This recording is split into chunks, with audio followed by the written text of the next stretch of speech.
जय ठाकुर दीदी। रामावत ज्योतिष सलाह केंद्र में आपका हार्दिक स्वागत है। सितंबर महीने में गुरु, राहु और केतु का राशि परिवर्तन हुआ है और जनवरी महीने में शनि देव ने भी राशि परिवर्तन किया था।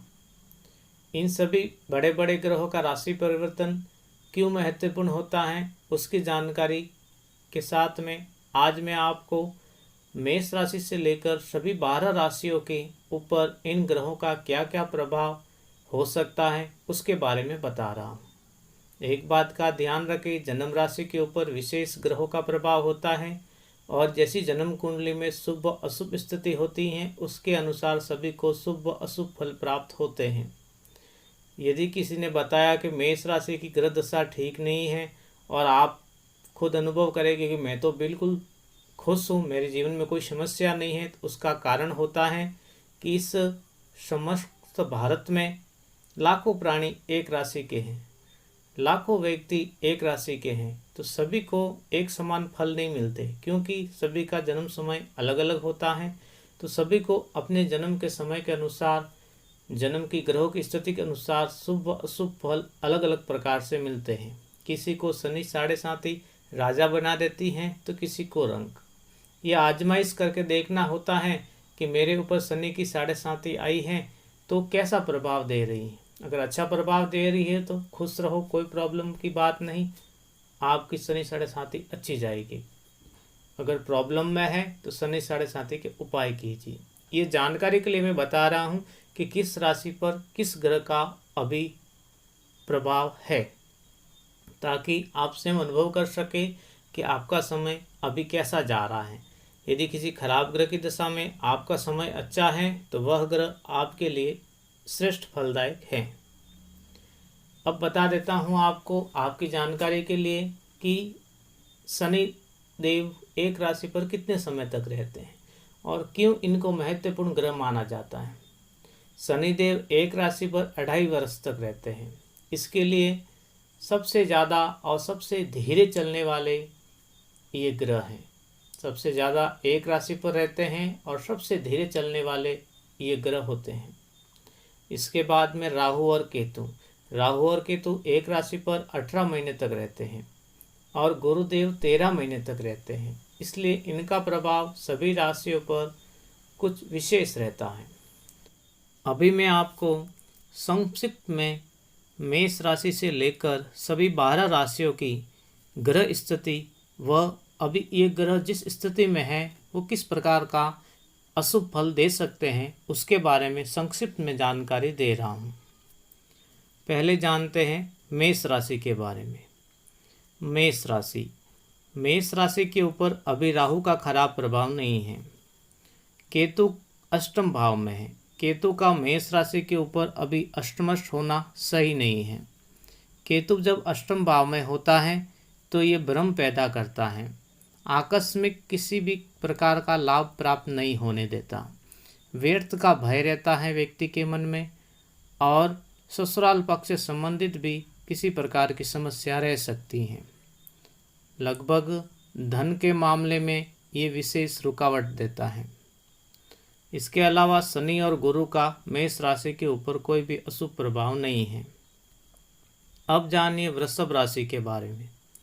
वृषभ राशि के ऊपर राहु का प्रभाव नहीं है, केतु का भी कोई विशेष खराब प्रभाव नहीं है और शनि और गुरु का भी वृषभ राशि के ऊपर फिलहाल कोई खराब प्रभाव नहीं है। एक बात और आपको बता दूं कि खराब प्रभाव क्या है। जहाँ पे ग्रह बैठा है कुछ न कुछ तो खराब प्रभाव हर एक व्यक्ति को देता है, लेकिन मैं आपको संक्षिप्त में जानकारी देता हूँ। ज्योतिष शास्त्र में ये बताया जाता है कि ग्रह 4, 8 और 12 स्थान पर बैठते हैं तो विशेष अशुभ फल देते हैं। उसी के अनुसार मैं आपको सभी राशियों की जानकारी दे रहा हूँ। अब जानिए मिथुन राशि के बारे में। मिथुन राशि पर अभी राहु का प्रभाव बहुत ही खराब है। राहु 12वें भाव में मिथुन राशि के हैं और द्वादश राहु के प्रभाव से मिथुन राशि वालों के जीवन में अभी व्यर्थ के धन खर्च का समय है। मिथुन राशि वालों के ऊपर राहु के प्रभाव से अचानक धन खर्च के योग बनते हैं, हॉस्पिटल खर्च के योग बनते हैं, कोई कोर्ट या विवाद चल रहा हो तो उसमें अत्यधिक धन खर्च होता है, या कोई अचानक एक्सीडेंट है, बीमारी में खर्च होने के योग बनते हैं।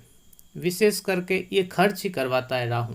मतलब किसी भी प्रकार की परेशानी, परिवार में कोई सदस्य अस्वस्थ हो गया उसको लेकर चिंता, अचानक कोई न कोई परेशानी आना, इस प्रकार के राहु के प्रभाव से खर्च होते हैं।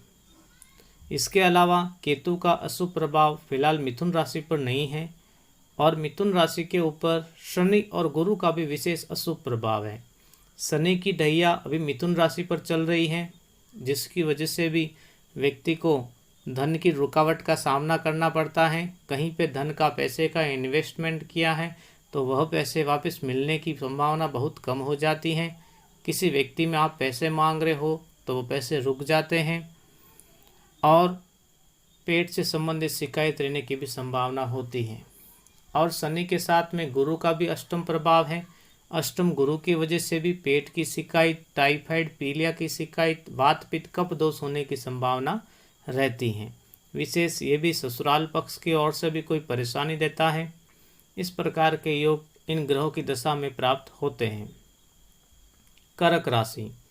कर्क राशि के ऊपर राहु का भी कोई खराब प्रभाव नहीं है, केतु का भी वो विशेष खराब प्रभाव नहीं है, और शनि और गुरु का भी कर्क राशि के ऊपर कोई विशेष खराब प्रभाव नहीं है। सिंह राशि। सिंह राशि के ऊपर राहु का दसम भाव पर प्रभाव है। दसम भाव बिजनेस का होता है। बिजनेस को लेकर सिंह राशि वाले थोड़े परेशान रह सकते हैं। इसके अलावा सिंह राशि के ऊपर चतुर्थ भाव पर केतु का प्रभाव है। चतुर्थ भाव वाहन का, मकान का, सुख शांति का होता है, मातृपक्ष का होता है। इसलिए सिंह राशि वालों को वाहन को लेकर, मकान को लेकर कुछ परेशानियां हो सकती हैं।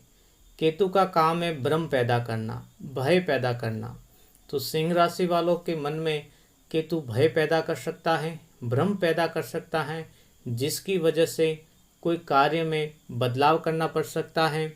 कहीं पर आपको रहने में असुविधा हो सकती है। इस प्रकार के भ्रम केतु पैदा करता है। मातृपक्ष, माता के पक्ष को लेकर कोई चिंता रहने का योग बनता है। किसी कार्य में रुकावट आने का योग बन सकता है। इसके अलावा सिंह राशि के ऊपर शनि और गुरु का कोई अशुभ प्रभाव नहीं है। कन्या राशि। कन्या राशि पर राहु का नवम भाव पर प्रभाव है, ज़्यादा अशुभ नहीं है। केतु का तृतीय भाव पर प्रभाव है, थोड़ा सा पराक्रम और मेहनत कराने वाला है। और शनि और गुरु का पंचम भाव पर प्रभाव होने से कोई विशेष अशुभ प्रभाव नहीं मिल रहा है। इसके अलावा तुला राशि। तुला राशि पर राहु का अष्टम भाव में प्रभाव है। राहु का अष्टम भाव में तुला राशि के ऊपर प्रभाव होने से तुला राशि वालों को जीव जंतुओं से, पशुओं से सावधान रहना चाहिए। कहीं पर धन फंसने का और ऋण लेने पर धन वापस नहीं दे पाने का योग बनता है। इसके अलावा आकस्मिक घटना होने का योग है। ससुराल पक्ष में अनबन का योग है। इसके अलावा बसाविर और मत्स्य का रोग होने की भी संभावना तुला राशि वालों के लिए बन रही है। इसके अलावा शनि और गुरु का भी प्रभाव तुला राशि पर बहुत खराब है। तुला राशि के ऊपर शनि की ढैया चल रही है। शनि की ढैया की वजह से पारिवारिक माहौल में परेशानी, वाहन मकान से परेशानी व सुख शांति में थोड़ी विघ्न बाधा आने के योग हैं। और तुला राशि वालों के ऊपर गुरु का चतुर्थ भाव में प्रभाव होने से टाइफाइड, पीलिया जैसे रोग होने की संभावना होती है। हृदय से संबंधित समस्या होने के योग बन रहे हैं। अब वृश्चिक राशि। वृश्चिक राशि के ऊपर राहु का अभी कोई खराब प्रभाव नहीं है, केतु का भी कोई विशेष खराब प्रभाव नहीं है। थोड़ा मानसिक भ्रम और वहम पैदा करने वाला केतु का मस्तिष्क के ऊपर प्रभाव है। इसके अलावा शनि और गुरु का विशेष कोई अशुभ प्रभाव वृश्चिक राशि के ऊपर नहीं है। धनु राशि। धनु राशि के ऊपर राहु का विशेष अभी अशुभ प्रभाव नहीं है। केतु का थोड़ा अशुभ प्रभाव द्वादश भाव में केतु रहने से धनु राशि वालों के लिए ये थोड़ी परेशानी देने वाला है। व्यर्थ का व्यय यानी कहीं पर खर्च कराने का योग केतु बनाता है। कहीं पे खर्च करना हो तो मन में भय उत्पन्न करता है कि वहाँ पे खर्च नहीं करना है, खर्च करूँ कि नहीं करूँ, उस व्यक्ति को पैसे देऊँ कि नहीं देऊँ, इस प्रकार के योग केतु मन में बनाता है। और शुभ कार्यों में थोड़े खर्च करने का भी योग केतु बनाता है। कभी कभी केतु कोई ज़्यादा परेशानी होने पर त्याग की भावना भी मन में उत्पन्न करता है और थोड़े विवाद होने की भी संभावना बनती है। इसके अलावा धनु राशि पर शनि की 7.5 का प्रभाव पहले से ही है, तो शनि का अभी पैरों पर प्रभाव है, जिसकी वजह से स्थान परिवर्तन का योग शनि देव बना रहे हैं। कोई कार्य क्षेत्र में, घर परिवार में कुछ नया कार्य होवे या स्थान परिवर्तन होवे, ऐसा योग शनि देव की वजह से मिल सकता है। और ये समय धनु राशि वालों के लिए विशेष भाग दौड़ी वाला रहता है। इस समय में धनु राशि वालों को किसी विशेष कार्य को लेकर विशेष कार्य में परेशान रहना पड़ता है और उस कार्य को लेकर बहुत भाग दौड़ करनी पड़ती है, जिसकी वजह से धनु राशि वाले अक्सर परेशान रहते हैं। गुरु का द्वितीय भाव पर प्रभाव है, अच्छा है। इसके बाद में मकर राशि। मकर राशि के ऊपर राहु का कोई विशेष अभी दुष्प्रभाव नहीं है। केतु का 11 भाव पर प्रभाव है, कोई खराब प्रभाव नहीं है। और शनिदेव की 7.5 अभी मकर राशि वालों पर है, जिसकी वजह से मकर राशि वालों को शारीरिक पीड़ा रहने की संभावना बनती है। धैर्य और स्थिरता की आवश्यकता है, क्योंकि ये समय थोड़ी घबराहट का और उलझन का रहता है। शनि की 7.5 का अभी द्वितीय चरण है इनके ऊपर, यानी छाती के ऊपर, पेट के ऊपर शनिदेव का प्रभाव है। तो अच्छा फल भी देते हैं और बुरा फल भी देते हैं, लेकिन हिम्मत और धैर्य संघर्ष से जीत अवश्य देते हैं। इसके अलावा गुरुदेव का प्रभाव है प्रथम भाव पर, कोई परेशानी नहीं। कुंभ राशि। कुंभ राशि के चतुर्थ भाव पर राहु देव का प्रभाव है। ये प्रभाव अशुभ प्रभाव कहलाता है। राहु की वजह से कुंभ राशि वालों को परेशानी हो सकती है। किस प्रकार की परेशानी? गाड़ी या किसी वाहन से चोट लगने की संभावना बनती है और घर परिवार में फेरबदल करने की भी संभावना बनती है।